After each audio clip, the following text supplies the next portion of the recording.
What is the relationship between the highlighted text and the passage as a whole? Let's look at the structure of the passage.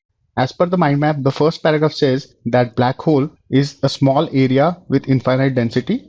The second paragraph says that black hole cannot be escaped. And the third paragraph talks about what happens when something falls into a black hole. So in the context of the entire passage, the highlighted text, which says that nothing can escape a black hole, is the central point of the passage.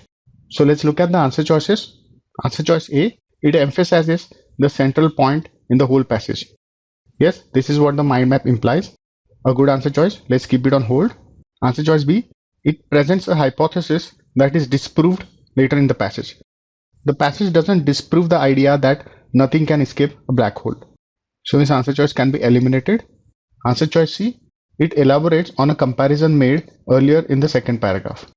What would that comparison be?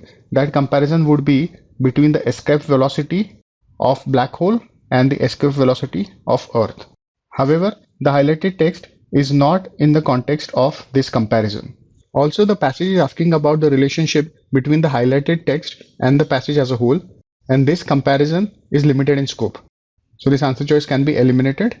Answer choice D, it introduces an idea that contradicts mathematical entities mentioned later in the passage. What would those entities be? Those entities would be Hawking's calculations and Einstein's famous equation. The highlighted text does not contradict these entities. So this answer choice can be eliminated. Answer choice E, it unravels a big mystery stated later in the passage. What would that big mystery be? That mystery would be the big mystery of what happens when one falls into a black hole. The highlighted text doesn't unravel this mystery.